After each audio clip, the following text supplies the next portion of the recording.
Good evening all. मेरी voice clear है?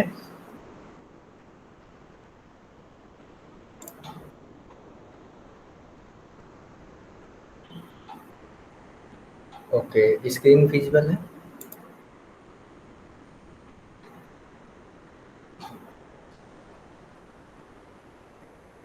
Okay, तो कल हम लोगों ने थर्मोडायनेमिक्स का लेक्चर लास्ट क्लास हुआ था कल। और जैसा कि हमने बोला था कि थर्मो के बाद हम लोग फ्लूइड मैकेनिक्स स्टार्ट करेंगे। तो आज हम लोग फ्लूइड मैकेनिक्स स्टार्ट कर रहे हैं। और उसके बाद जैसे जैसे सब्जेक्ट आपके ख़त्म होते जाएंगे वैसे वैसे आपको क्या करना है, जितने भी हमने थ्योरी और कंसेप्ट पढ़े हैं उसको आपको रिवीजन करना है। और उसके बेसिस पे जितने क्वेश्चंस हैं आप उसको लगाने हैं। या तो क्वेश्चंस आप टेक्स्ट बुक से लगा सकते हैं या प्रीवियस ईयर गेट क्वेश्चंस के कुछ पब्लिकेशंस के बुक आते हैं, वहाँ से आप लगा सकते हैं। ओके, तो आज हम लोग न्यू चैप्टर स्टार्ट करने वाले हैं जिसका फ्लूइड मैकेनिक्स, जो कि हम लोग का एक मैकेनिक्स का पार्ट है। जैसे हम लोग मैकेनिक्स में जैसे इंजीनियरिंग मैकेनिक्स है, उसी तरह फ्लूइड के बारे में, फ्लूइड का बिहेवियर के बारे में जानने के लिए, और फ्लूइड कैसे जैसे कि इसका इंजीनियरिंग एप्लीकेशंस में बहुत फ्लूइड हम लोग यूज करते हैं, तो इसका कैनामेटिक डायनेमिक्स एनालिसिस भी हमको देखना है। और किस टाइप के फ्लो होते हैं, laminar flow, turbulent flow, and fluid kinematics, fluid dynamics, hydrostatic force and buoyancy and flotation. इसको हम लोग बेसिकली धीरे धीरे हम लोग अपने नेक्स्ट क्लास, मतलब कि आगे की क्लासों में इन सारे कंसेप्ट को जानेंगे। तो देखिए और फ्लूइड मैकेनिक्स के होने के बाद एक आपका इसका एप्लीकेशन पार्ट आता है जिसको मशीनरी बोलते हैं, जिसमें हम लोग पंप वगैरह के बारे में हम लोग डिस्कस करेंगे। लेकिन वो आपका एप्लीकेशन सब्जेक्ट है, तो सबसे पहले बेसिक जानना बहुत जरूरी है। उसके बाद हम लोग थर्मोडायनेमिक्स का एप्लीकेशन पार्ट जो हम लोगों ने देखेंगे, HMT, heat and mass transfer, and RAC, refrigerator and air conditioning, IC engine. तो ये सब बेसिकली कुछ कुछ मार्क्स के आपके गेट में पूछे जाते हैं, इसको भी हम लोग डील करेंगे। लेकिन उससे पहले हम लोग जितने आपको फंडामेंटल सब्जेक्ट हैं उसको कवर करना है। इसके बाद हम लोग स्टार्ट करेंगे सोम, स्ट्रेंथ ऑफ मटेरियल। उसके बाद हम लोग प्रोडक्शन देखेंगे। बेसिकली ये सब बेस तैयार होने के बाद हम लोग आगे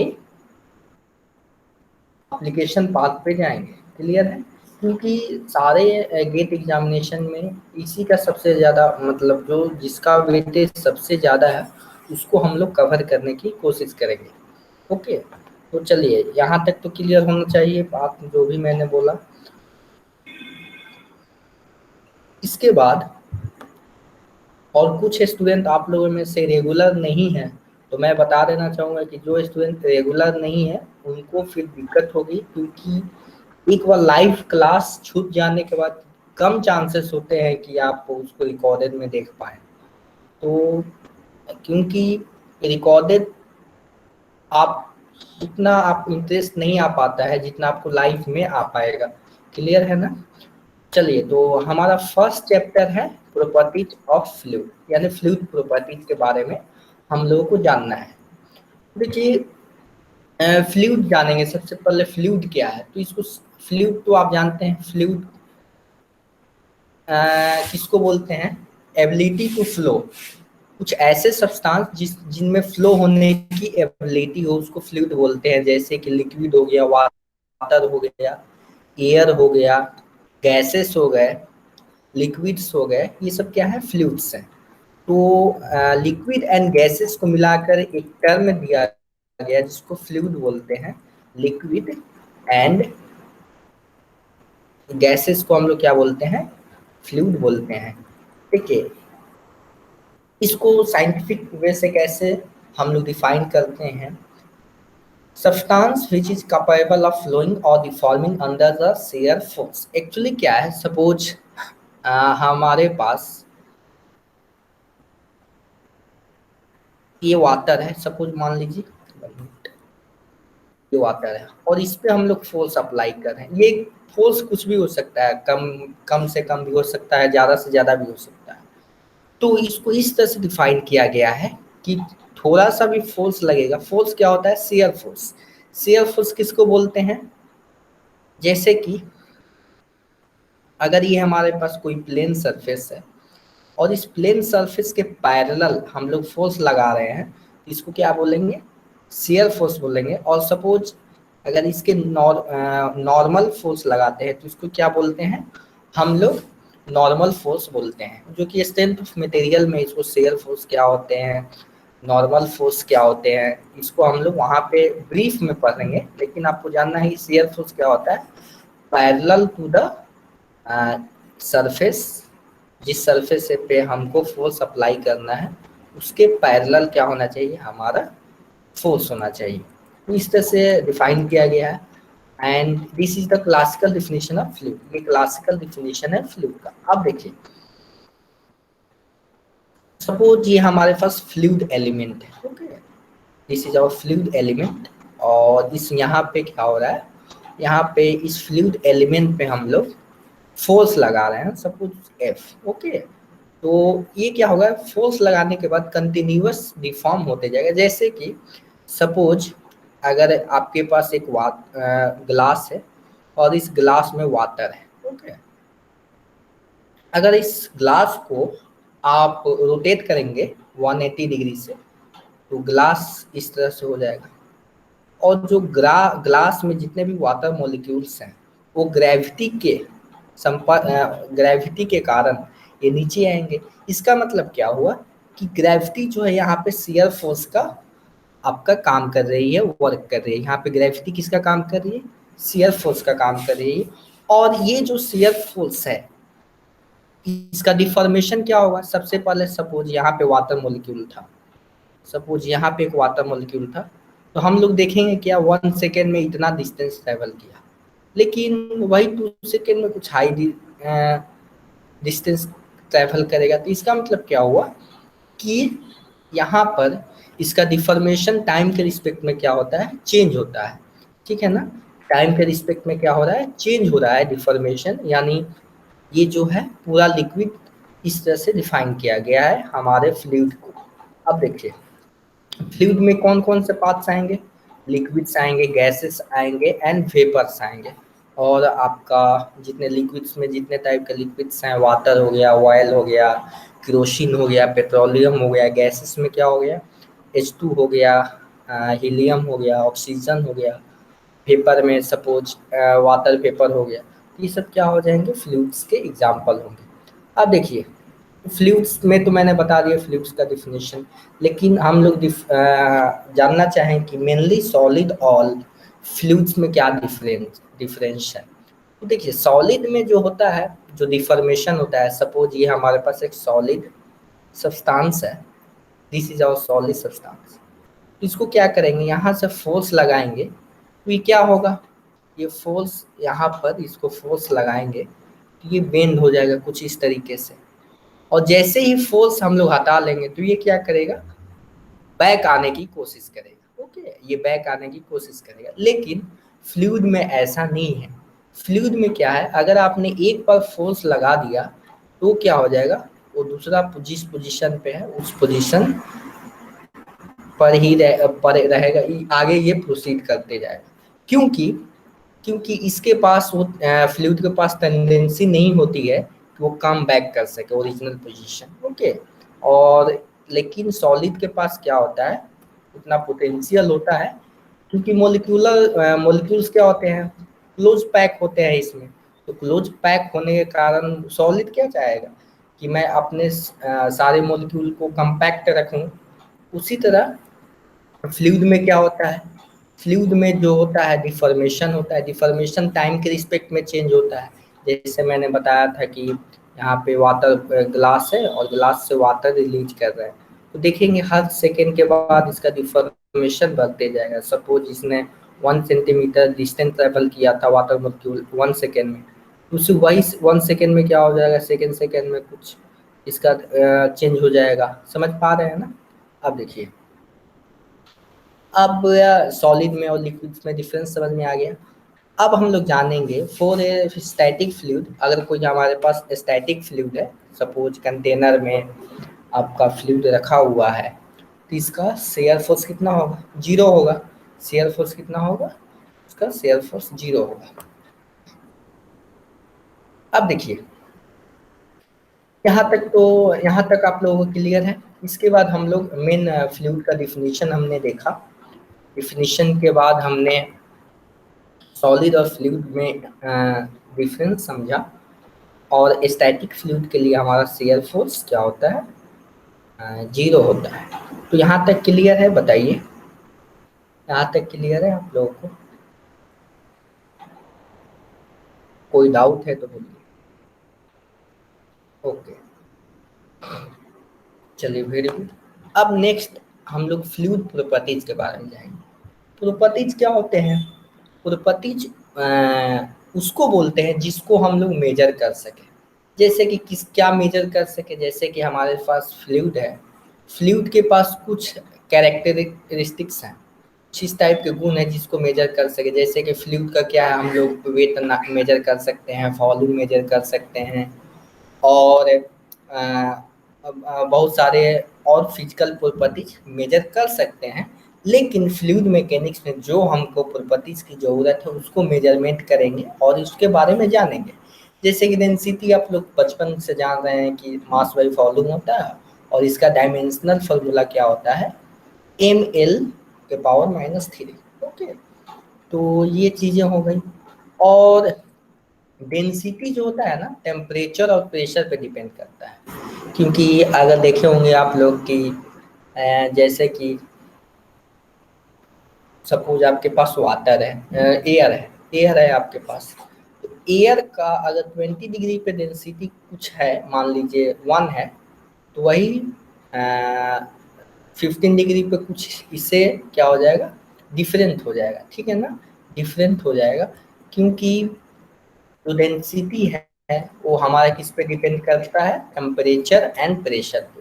ओके, अगर ज़्यादा एयर है हमारे पास किसी कंटेनर में, उसको ज़्यादा प्रेशराइज कर देंगे तो क्या हो जाएगा? उसका डेंसिटी इंक्रीज कर जाएगा। क्यों इंक्रीज करेगा? क्योंकि जो मोलिक्यूल्स हैं, जो गैसियस मोलिक्यूल्स हैं, वो क्या आ जाएंगे? काफ़ी क्लोज आ जाएंगे प्रेशर होने के कारण। तो इस तरह से क्या होगा? डेंसिटी जो है हमारा किस पे डिपेंड कर रहा है? Temperature and pressure. उसी तरह एक स्पेसिफिक हीट के बारे में जानना है। स्पेसिफिक हीट क्या होता है? और specific specific weight, sorry heat नहीं, स्पेसिफिक वेट के बारे में हम लोग जानेंगे। एक्चुअली स्पेसिफिक वेट क्या होता है? इसको बोलते हैं weight of the fluid by volume. Okay, इसको डिफाइन किया गया है। तो weight of the fluid by volume, तो हम लोग वेट जानते हैं। वेट का फॉर्मूला क्या होता है? रो इंटू एम जी।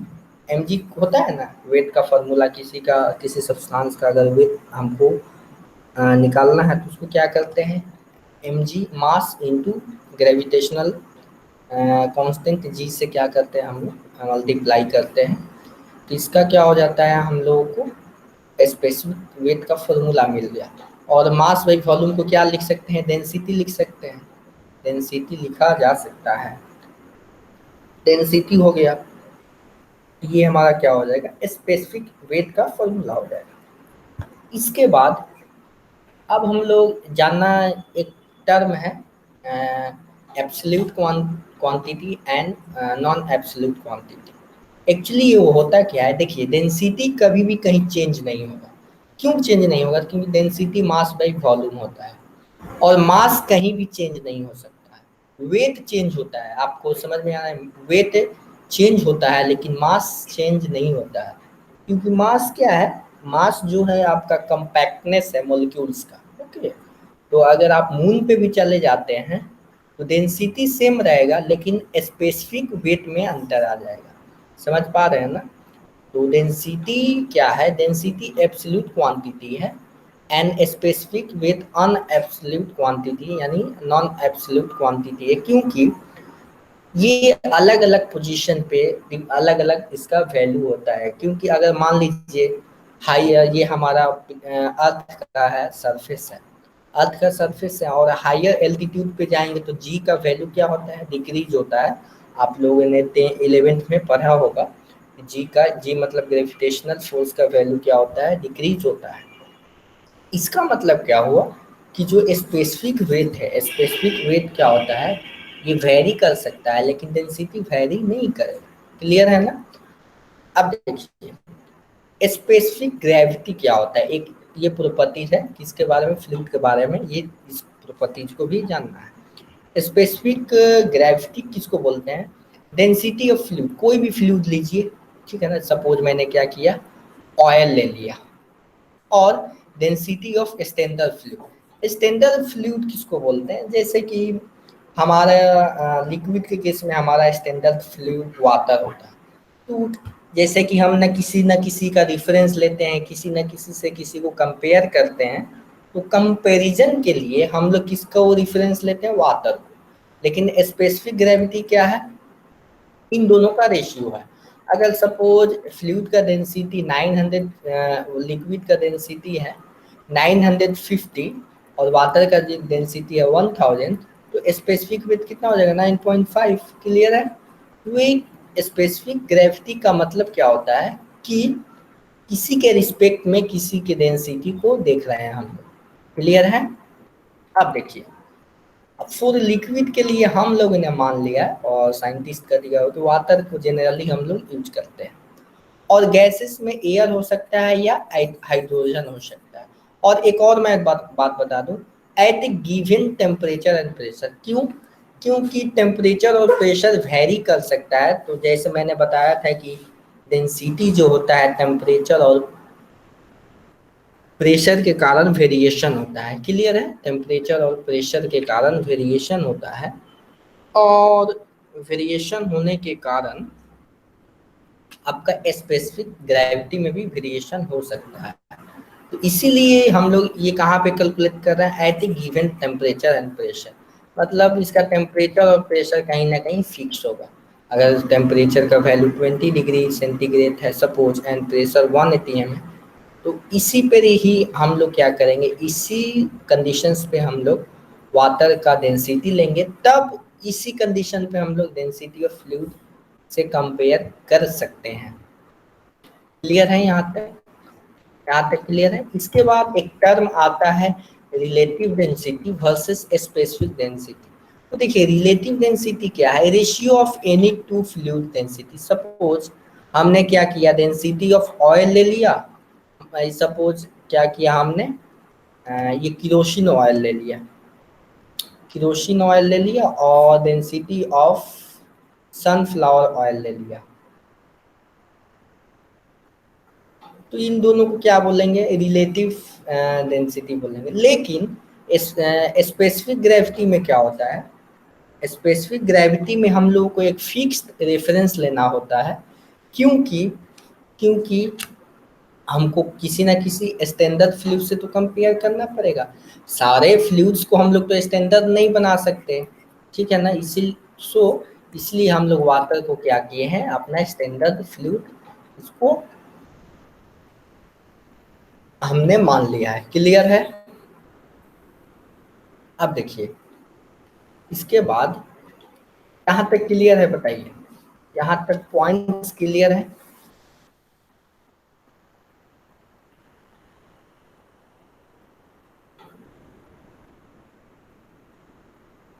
ओके। इसके बाद एक और आपका प्रॉपर्टी के बारे में पढ़ना है, कॉम्प्रेसिबिलिटी। ये क्या होता है, जैसे कि ये मेजरमेंट है, मतलब ये प्रॉपर्टी मेजर करते हैं। ये कैसे डिफाइन किया गया है, it is the measure of change of volume और change of density with respect to pressure on a given mass of fluid. Suppose हमारे पास एक फ्लूइड दिया हुआ है, एक फिक्स्ड मास का फ्लूइड दिया गया है, और हम लोग क्या कर रहे हैं, हम लोग इस पे कुछ एक्सपेरिमेंट कर रहे हैं। क्या एक्सपेरिमेंट कर रहे हैं कि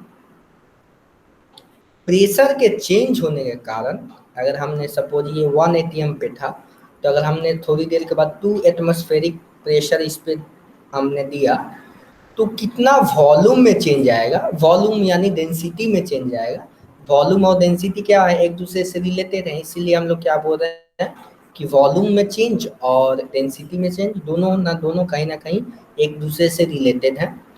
तो इसको क्या बोलते हैं हम लोग, कंप्रेसिबिलिटी बोलते हैं। और इसका फॉर्मूला ये होता है, क्या होता है फॉर्मूला, के बराबर होता है D P by minus D V by V. ये आप लोग बल्क मॉडुलस पढ़ा होगा। बल्क मॉडुलस का क्या होता है, कंप्रेसिबिलिटी रेसिप्रोकल होता है। क्लियर है, बल्क मॉडुलस आपने पढ़ा होगा। It is the ratio of change of pressure by change of volume at a given volume. Okay, इसको क्या बोल, ये बल्क मॉडुलस है।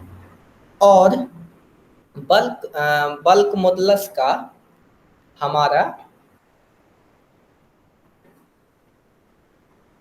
बल्क मॉडुलस का फॉर्मूला क्या है, this is the formula bulk modulus. इसी को रेसिप्रोकल कर दिया हमने, ये फाइनली हमारा कंप्रेसिबिलिटी का फॉर्मूला है।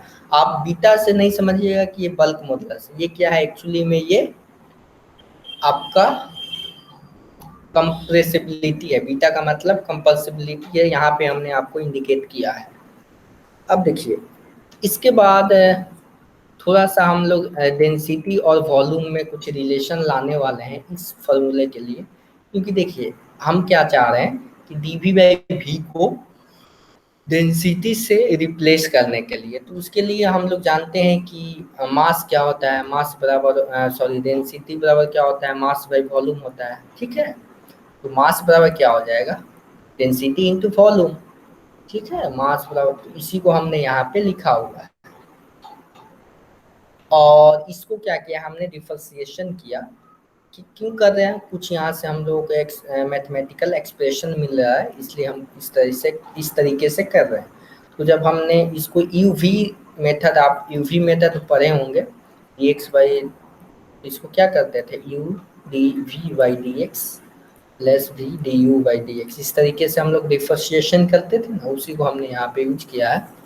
और यूज करने के बाद हमको एक रिलेशन मिला, जो हमारा ये रिलेशन है। क्लियर है।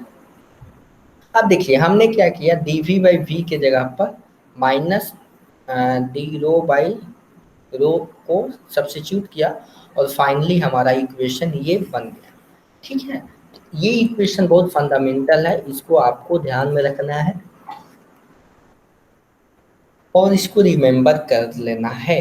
अब देखिए, अगर सपोज मैं आपसे बोलूं कि अगर कोई ऐसा फ्लूइड है जिसका डेंसिटी चेंज क्या है, जीरो है, तो उसका क्या हो जाएगा, बीटा, बीटा मीन्स कंप्रेसिबिलिटी क्या हो जाएगा, जीरो हो जाएगा। क्यों जीरो हो जाएगा, देखिए यहाँ पे दो रो का वैल्यू जीरो पुट करेंगे तो कंप्रेसिबिलिटी क्या हो जाएगा, जीरो हो जाएगा। क्लियर है, आई थिंक क्लियर होना चाहिए। इसके बाद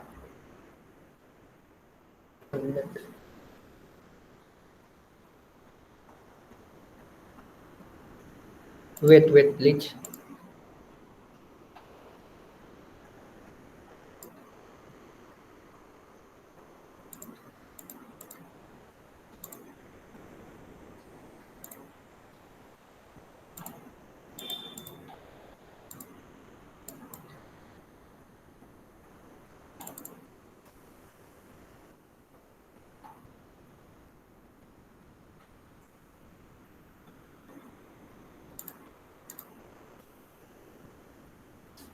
मेरी वॉइस क्लियर आ रही है आप लोगों को, मेरी वॉइस और स्क्रीन विजिबल है ना।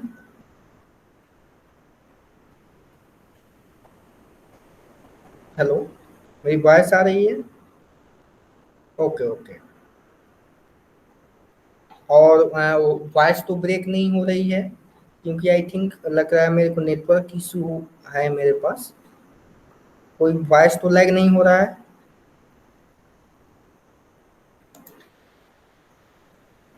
ओके ओके, चलिए। तो हम लोग यहाँ पे थे, और इनकम्प्रेसिबल फ्लूइड का क्या कंडीशन है कि इनकम्प्रेसिबल फ्लूइड कहीं भी हमको बोला जाए तो इसका मतलब क्या हुआ, इनकम्प्रेसिबल फ्लूइड का मतलब ही होता है कि वो कंप्रेस ना हो सके, यानी डेंसिटी चेंज क्या हो, उसका जीरो हो। क्लियर है? अब देखिए, जनरली ऐसा जरूरी नहीं है। जनरली क्या होता है, इन लिक्विड्स क्या होते हैं, इनकम्प्रेसिबल होते हैं। क्लियर है? जनरली लिक्विड्स क्या होते हैं, इनकम्प्रेसिबल होते हैं, क्योंकि उन अगर प्रेशर चेंज के कारण लिक्विड पर डेंसिटी में कुछ खास चेंज नहीं होता है, लेकिन गैसेस में देखे होंगे आप। सपोज मैं आपको समझाने के लिए मैं बता रहा हूँ, जैसे कि हमारे पास ये एक कंटेनर है, ठीक है, कंटेनर है और एक छोटा सा कंटेनर है, ठीक है, और इसमें मैं क्या कर रहा हूँ, 1 kg एयर मैंने फिल किया, और इसमें भी हमने क्या किया, 1 kg एयर फिल किया। तो एयर क्या है, एक कंप्रेसिबल फ्लूइड है, कंप्रेसिबल फ्लूइड है, और कंप्रेसिबल होने के कारण ये क्या होगा, कंप्रेस हो जाएगा, और कंप्रेस होने के बाद यहाँ पर इसका डेंसिटी सपोज मान लीजिए 10 है, तो यहाँ पे डेंसिटी क्या हो जाएगा, इस 10 से कहीं गुना होगा, यानी ये कहीं ना कहीं 30 होगा। मे भी मान लीजिए डेंसिटी 10 है, तो ये क्या हो जाएगा, 30 हो जाएगा। क्यों 30 हो जाएगा, क्योंकि हमने हाईली प्रेशराइज्ड इसमें हमने एयर को डाला है, तभी तो इसमें ये फिल हो पाया। इतने छोटे कंटेनर में हमने 1 kg एयर को कैसे फिल कर दिया, हमने क्या किया, फोर्सफुली फोर्सफुली हमने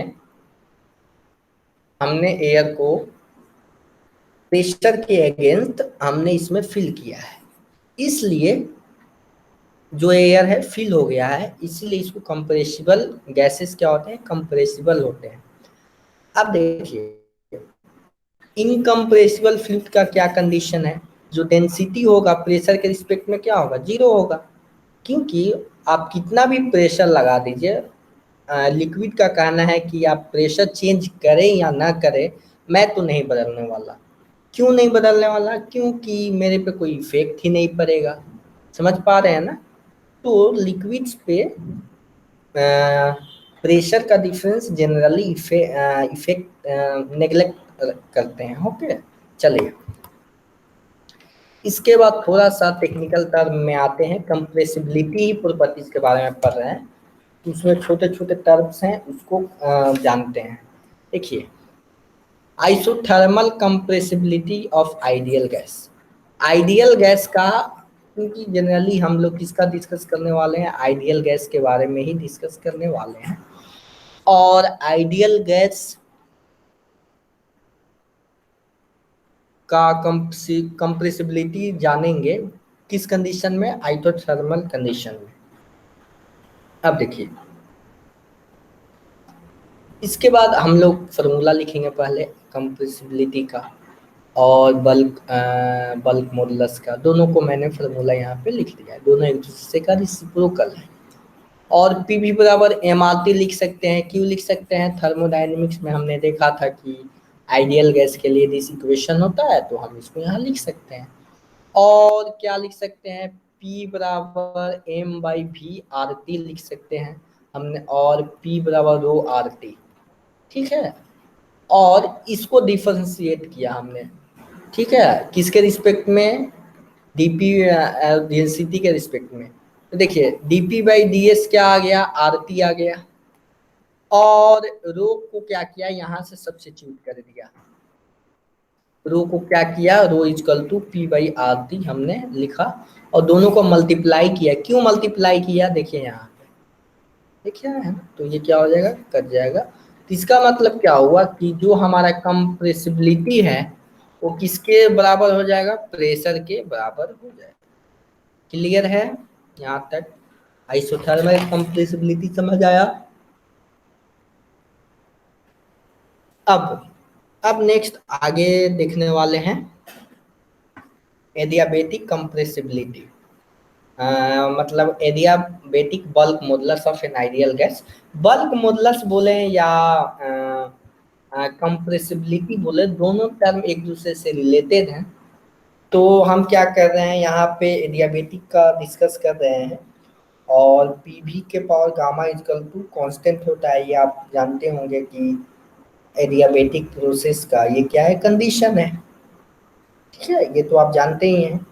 और हमने क्या किया, वॉल्यूम बराबर हमको मालूम है कि वॉल्यूम बराबर मास बाई डेंसिटी होता है, तो यहाँ पे हमने सब्स्टिट्यूट किया।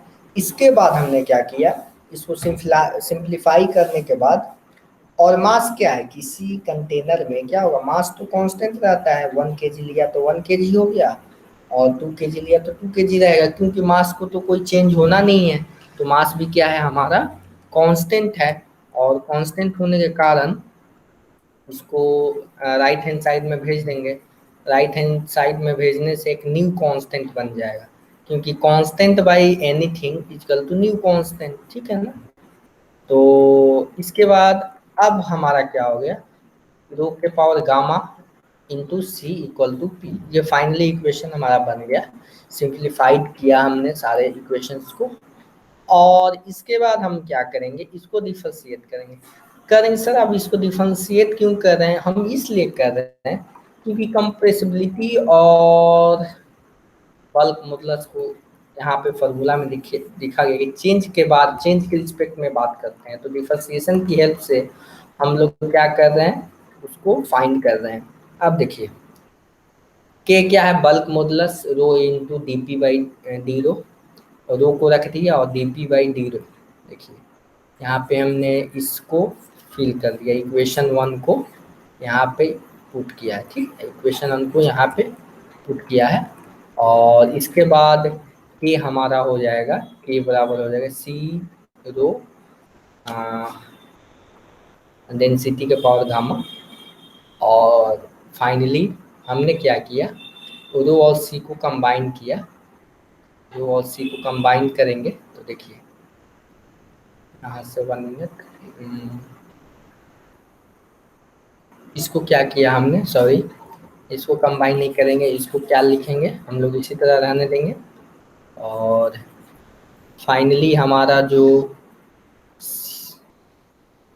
सी और रो 1 है, ये क्या हो जाएगा, पी के बराबर हो जाएगा। क्यों हो जाएगा, क्योंकि देखिए यहाँ से, ठीक है, पी का बराबर क्या हो जाएगा, C1/V के पावर गामा। इसको हमने यहाँ पे सब्स्टिट्यूट किया, और सब्स्टिट्यूट करने के बाद हमारा फाइनल इक्वेशन ये हुआ, यानी कंप्रेसिबिलिटी क्या हो जाएगा, 1/K मीन्स 1/गामा के पावर P। तो ये हमारा हो गया। इसका मतलब क्या हुआ, adiabatic bulk modulus is greater than isothermal bulk modulus. तो यहाँ से आप देख रहे हैं बल्क मॉडुलस जो एडियाबेटिक का है वो ग्रेटर है। क्यों ग्रेटर है, क्योंकि थर्मल में के जो था पी के बराबर था, लेकिन इसमें एडियाबेटिक में क्या हो रहा है, गामा से मल्टीप्लाई हो जा रहा है। क्लियर है, गामा से तो और गामा का वैल्यू क्या होता है, जनरली 1 से बड़ा होता है। क्लियर है, गामा का वैल्यू एयर के लिए कितना होता है, गामा होता है एयर के लिए 1.4। यहाँ तक क्लियर हुआ, जो भी हमने पढ़ा है यहाँ पे क्लियर हुआ।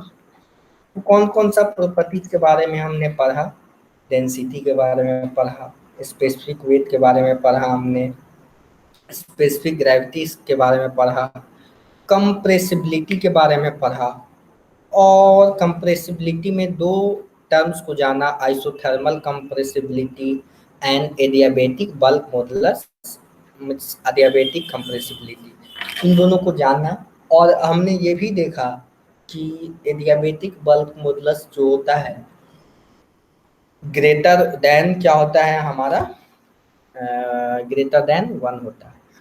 अब देखिए मैं कुछ आपको बातें बताने वाला हूं, आपको ध्यान से सुनना है। देखिए मेरे पढ़ाने के अलावा आपको बुक भी पढ़ना है। देखिए मैं कुछ बुक्स के बारे में बता रहा हूँ, और आपको यहाँ पे ध्यान देना है। मैं स्क्रीन शेयर कर रहा हूँ,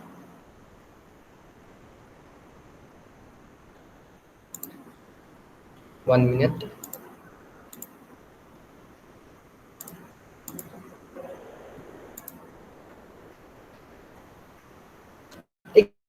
देखिए मैं एक बुक लिया हूँ, आप के सुब्रमण्यम का बुक ले सकते हैं।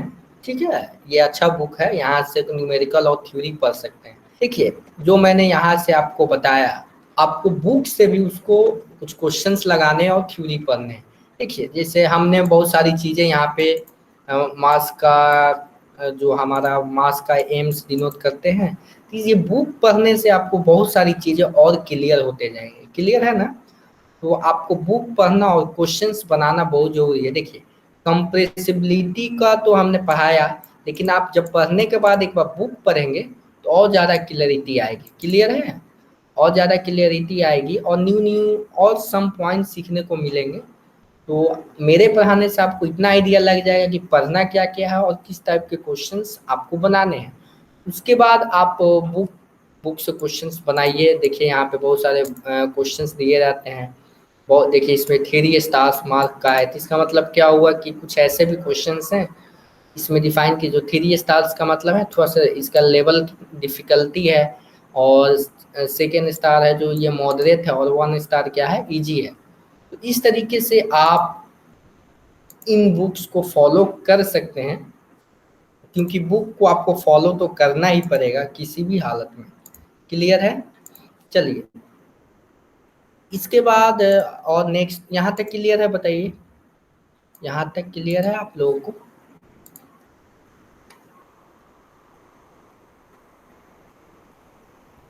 Okay very good. और इसके बाद हम लोग एक न्यू प्रॉपर्टीज के बारे में जानेंगे, विस्कोसिटी, जो मतलब one of the main properties यही है जिसको हम लोग डिस्कस करने वाले हैं। देखिए आपने फ्रिक्शन का नाम सुना होगा। जैसे कि हम लोग जानते थे सॉलिड और सॉलिड के फ्रिक्शन के बीच जब घर्षण होता है, यानी यहाँ पे कंटेक्ट होता है, तो इसके बीच में क्या होता है, हमारा फ्रिक्शन होता है। मतलब एक लेयर दूसरे लेयर को क्या करते हैं, रिलेटिव मोशन होने नहीं देते हैं, यानी वो चाहते हैं कि रिलेटिव मोशन नहीं हो। उसी तरह विस्कोसिटी क्या है, विस्कोसिटी जो है resistance offered by one layer of fluid to the another layer. ये जो होता है इंटरनली होता है। क्या होता है, मतलब फ्लूइड के अंदर होता है। जैसा कि हमारे पास फ्लूइड क्या होता है, बहुत सारे लेयर से मिलके बना हुआ है, छोटे छोटे लेयर से। इसमें क्या होता है, एक लेयर दूसरे लेयर को क्या करता है, वो डिफॉर्म होने से वो चाहता है कि डिफॉर्म नहीं हो। और जैसे कि आप जानते होंगे हॉनी, हॉनी में आप देखते होंगे ना, इसका विस्कोसिटी हाई रहता है कंपेयर टू वाटर। ठीक है ना?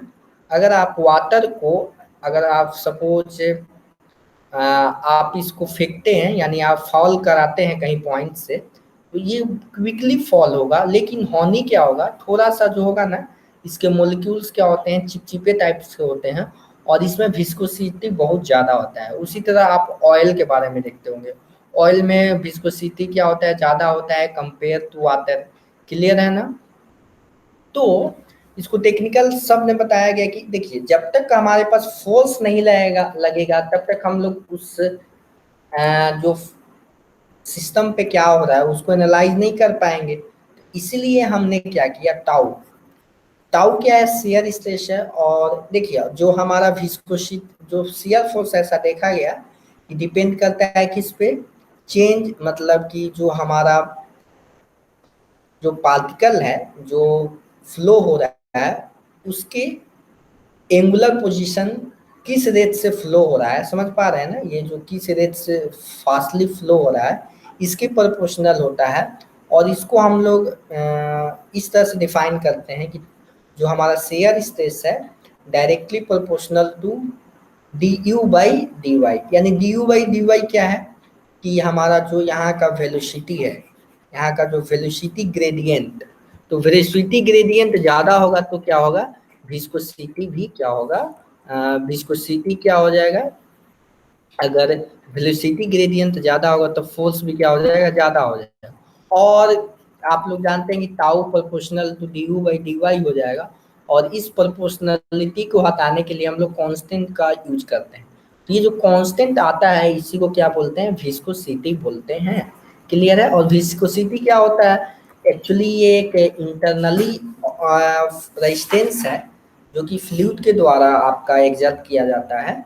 और ये हमारा फ्लूइड को, फ्लूइड चाहता है कि जो रिलेटिव मोशन हो नहीं हो, लेकिन अगर किसी फ्लूइड के पास हाई विस्कोसिटी है तो उसका क्या होगा, हाई रेजिस्टेंस ऑफर करेगा।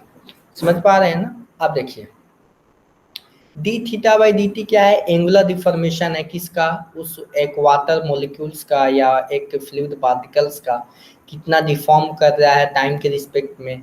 ये क्वेश्चंस में आपको दिया रहेगा, और या नहीं भी दिया रहेगा तो आपको कुछ ना कुछ इस तरीके से थीटा में रिलेशन दिया रहेगा, टाइम के रिस्पेक्ट में डिफरेंशिएट करेंगे, और शेयर स्पेस दिया रहेगा तो वहां से आप म्यू फाइंड कर सकते हैं। तो क्वेश्चंस में बहुत सारे क्वेश्चंस में आपको म्यू का वैल्यू दिया भी रहेगा, नहीं भी दिया रहेगा, लेकिन कुछ ना कुछ इस तरीके का आपको इक्वेशंस दिए रहेंगे कि आप वहां से म्यू का वैल्यू निकाल सकते हैं। अब देखिए इसके बाद हम लोग जानने वाले हैं variation of viscosity with respect to time. देखिए विस्कोसिटी क्या है, इंटरनल रेजिस्टेंस है। विस्कोसिटी क्या है, इंटरनल रेजिस्टेंस। लेकिन ये जो इंटरनल रेजिस्टेंस है ना, लिक्विड के लिए अलग बिहेव करता है और गैस के लिए अलग बिहेव करता है। देखिए लिक्विड में क्या होता है, लिक्विड को जब हम लोग हीट टेम्परे लिक्विड को हीट करेंगे सपोज, क्या होगा, उसके जितने भी मॉलिक्यूल्स हैं वो दूर दूर होने लगेंगे। तो दूर दूर होने के कारण उनमें जो संपर्क है वो क्या हो जाएगा, कम हो जाएगा। जो संपर्क है कम हो जाएगा, उसके कारण विस्कोसिटी क्या हो जाएगा, डिक्रीज करेगा। समझ पा रहे हैं ना? विस्कोसिटी क्या हो जाएगा हमारा लिक्विड के केस में, डिक्रीज करेगा, और लिक्विड के केस में डिक्रीज करेगा, और गैस के केस में क्या होता है, देखिए गैस मॉलिक्यूल्स हैं, तो गैस के केस में विस्कोसिटी इंक्रीज करता है। कैसे करता है मैं बता रहा हूँ। देखिए बहुत सारे मॉलिक्यूल्स हैं, और जैसे ही इसको हीट देंगे आप, ये मॉलिक्यूल्स क्या होंगे, आप बहुत स्पीड में रैंडमनेस इधर उधर भागने की कोशिश करेंगे, जिसके कारण ओवरऑल इनके लेयर्स पे क्या होगा, हाई रेजिस्टेंस प्रोड्यूस होगा। ऐसा एक्सपेरिमेंटली देखा गया है। तो इसीलिए इस टाइप के ग्राफ्स आते हैं आपको, मतलब कि टेम्परेचर और विस्कोसिटी में डिफरेंस जो है, यहाँ पे इसका ग्राफ इंक्रीज करता है और लिक्विड का डिक्रीज करता है। और देखिए विस्कोसिटी का यूनिट क्या होता है, न्यूटन सेकेंड मीटर पर मीटर स्क्वायर। क्लियर है?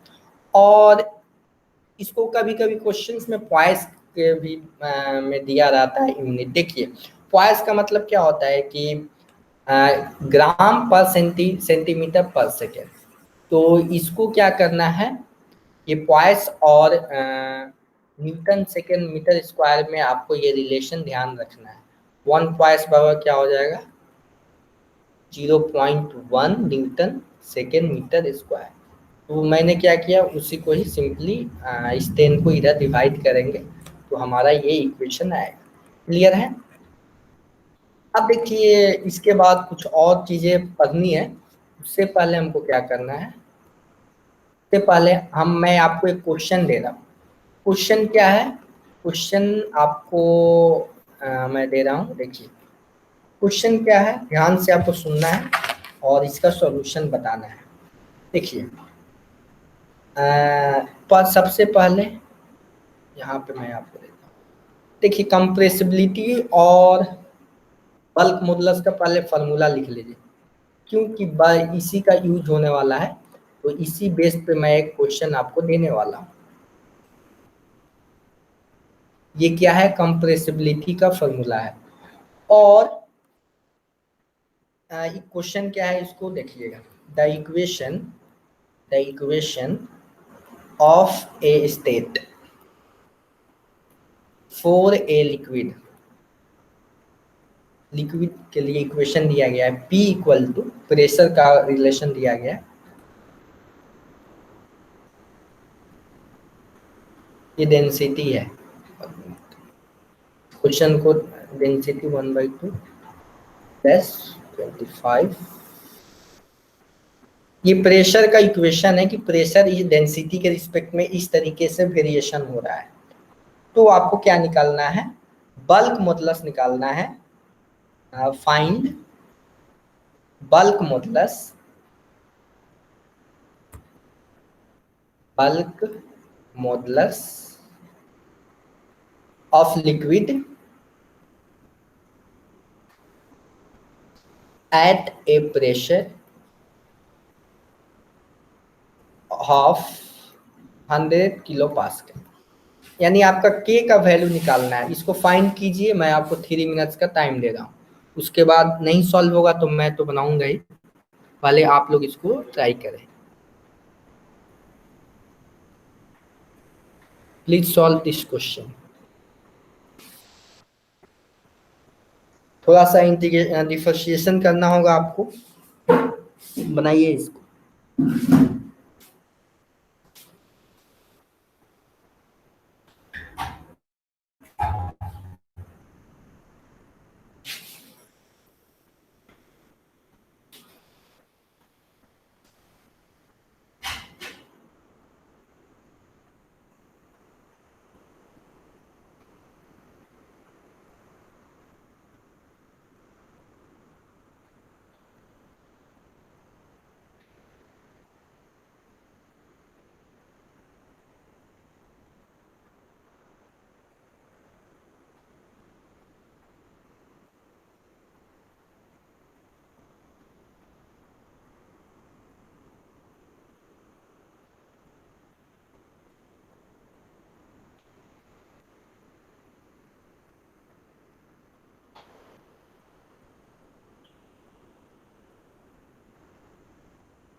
और एक और फॉर्मूला हमने दिया था आपको, कौन सा फॉर्मूला था इसी का? dp by D rho by rho, ये फॉर्मूला मैंने आपको बताया था। बेसिकली इसमें डेंसिटी के रिलेशन दिया है, इसको डेंसिटी के ही टर्म में हम लोग सॉल्व करेंगे। किसी से सॉल्व हुआ ये क्वेश्चन? सॉल्व हुआ?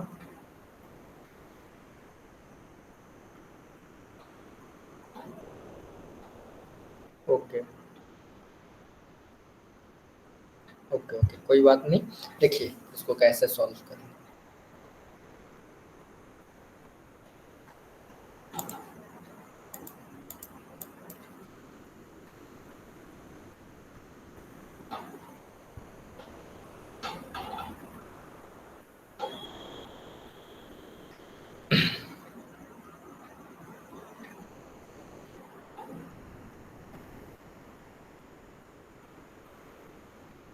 ये आपका क्वेश्चन है। तो यहाँ पर के बराबर क्या है? रो dp बाई। अब देखिए p का तो वैल्यू आपको दिया हुआ, इक्वेशन दिया हुआ है 300 500, तो रो इसको किसके रिस्पेक्ट में डिफरेंशिएशन लिंक करेंगे? डेंसिटी के रिस्पेक्ट, ठीक है, p बाई डेंसिटी। क्योंकि देखिए यहाँ पे इसको तो पहले लाना जरूरी है, इस टर्म को तो लाना जरूरी है, तभी तो हम लोग k का वैल्यू फाइंड कर सकते हैं। इसको डिफरेंशिएशन करूंगा मैं, तो 3500 into half into rho 1/2 minus 1/2। इसको क्या लिख सकता हूँ मैं, dp/d इक्वल टू ये हो जाएगा रो -1/2। इसका तो वैल्यू मैंने निकाल लिया। अब देखिए की का वैल्यू में इसको सब्स्टिट्यूट मैं कर देता हूँ। ओके, तो डेंसिटी इंटू डेंसिटी तो फॉर्मूला में था, dp/d का वैल्यू हो गया है -1/2, और इसको सॉल्व करने के बाद रूट रो इक्वल टू, या ऐसे इसको लिख सकते हैं। यहाँ तक समझ में आया आप लोगों को? यहाँ तक समझ में आया? जो इतना कैलकुलेशन आया आपको समझ में? की का वैल्यू डेंसिटी के तो टर्म में ला दिया, लेकिन अब क्या करना है हम मेरे को, डेंसिटी का वैल्यू भी निकालना है। मतलब डेंसिटी मीन्स कि रो रूट रो का वैल्यू निकालना है। तो इसको कैसे निकालेंगे? एक क्लू दिया हुआ है यहाँ पे, देखिए यहाँ पे क्या है, क्लू दिया हुआ है यहाँ पे। इसको क्या करेंगे, प्रेशर का वैल्यू की जगह पे यहाँ पे क्या करेंगे हम लोग, तो P का इक्वेशन दिया है ना 3500, और देखिए यहाँ पे रो का पावर 1/2 का वैल्यू निकालना है। तो P इक्वल टू क्या हो जाएगा, 5/35, यानी रो 1/2 का वैल्यू आ गया। और P का वैल्यू यहाँ से देख सकते हैं 100 की का मतलब 30 एंड 25 इंटू 35 बराबर रो। और इसको क्या लिख सकते हैं, सिंप्लीफाई करने के बाद, मैं सिंप्लीफाई करूंगा इसको, तो 1 मिनट, कैलकुलेटर कहाँ है।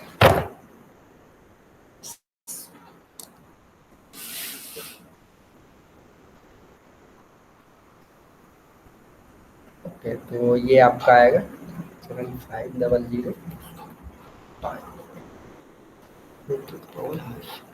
और यहाँ पे k का वैल्यू क्या लिख सकते हैं, इस वैल्यू को सब्स्टिट्यूट करेंगे, इतने वैल्यू को हम लोग सब्स्टिट्यूट करेंगे। 9700 इंटू 1700 यानी 70, ये 2 टाइम्स जाएगा, और ये आपका आएगा आंसर 48750 न्यूटन पर मीटर। और देखिए कभी कभी मैं यूनिट का इसमें बहुत ध्यान रखना है। यूनिट का क्यों ध्यान रखना है कि न्यूटन मीटर स्क्वायर में दिया हुआ है, लेकिन हमने क्या किया कि यहाँ पे जो आपका प्रेशर दिया हुआ था ये किलो पास्कल में था, तो इसको भी हमने न्यूटन मीटर स्क्वायर में कन्वर्ट किया, 100 × 10⁻³ न्यूटन मीटर स्क्वायर। क्लियर है? तो यूनिट का बहुत ध्यान रखना है, जब तक आप यूनिट का ध्यान नहीं रखेंगे तब तक आपको प्रॉब्लम होगी। क्लियर है? तो ये आपका फ्लूइड का बेसिक थिंग्स था। तो आई थिंक मैं यहीं तक आज रहने देता हूँ। और देखिए मैं आपसे रिक्वेस्ट करूँगा कि आप लोग बुक जरूर पढ़िए, क्योंकि हमारे पास टाइम बाउंडेशन का बहुत लिमिटेशंस हैं। तो जब तक आप बुक नहीं फॉलो करेंगे तब तक आई थिंक बहुत प्रॉब्लम होगी आपको प्रिपरेशन में। ओके, और बहुत सारे स्टूडेंट रेगुलर नहीं हो पा रहे हैं, 2-3 स्टूडेंट है जैसे कुणाल, दीपक, संशील, आप लोग तो कंटिन्यू ही हैं, राहुल भी आप शायद कंटिन्यू नहीं रह पाते हैं। तो मैं आपसे रिक्वेस्ट करूंगा कि कम से कम वीक में तो आपको 3 to 4 आवर्स ही देने हैं मैक्सिमम। ओके, इतना भी आप टाइम निकालिए, और हम लोग क्या करते हैं संडे सैटरडे को ही क्लास लेते हैं। ठीक है, तो आई थिंक आज का क्लास यहीं पे एंड करेंगे, और नेक्स्ट क्लास में हम लोग कैनेमेटिक विस्कोसिटी क्या होता है, न्यूटोनियन फ्लूइड क्या होता है, क्लासिफिकेशंस ऑफ फ्लूइड्स के बारे में जानेंगे। क्लियर है? तो आज का ये बेसिक टाइप का आप ध्यान में फ्लूइड प्रॉपर्टीज का बुक का चैप्टर से पढ़िएगा, मीन्स आप बुक के को फॉलो कीजिएगा। और नेक्स्ट क्लास में हम लोग इस चैप्टर जहाँ तक हमने कंप्लीट किया यहाँ से आगे प्रोसीड करेंगे। क्लियर है? जो भी हमने पढ़ाया यहाँ तक कोई डाउट है तो बताइए। सबसे पहले ये बताइए, क्वेश्चन तो समझ में आया आपको? ये क्वेश्चन समझ में आया या नहीं आया? क्वेश्चन समझ में आया? Okay, very good. तो चलिए आज का क्लास यहीं पे एंड करेंगे और नेक्स्ट क्लास में आई थिंक मैं 1.5 आवर्स का रखूँगा या 1 आवर, जैसा होगा हम लोग वैसा देख लेंगे। ठीक है, तो आपका नेक्स्ट क्लास फ्लूट की आपको सैटरडे को होगी। अगर उससे पहले अगर मेरे को टाइम मिलता है तो आई थिंक मैं क्लासेस ले सकता हूँ, लेकिन मेरे पास भी टाइम का कंस्ट्रेंट है। तो नेक्स्ट क्लास आपको सैटरडे को होगी और आपको फ्लूइड्स में और जो टॉपिक्स हैं उसको डिस्कस करेंगे। क्लियर है? चलिए तो आज का क्लास यहीं पे इन करते हैं।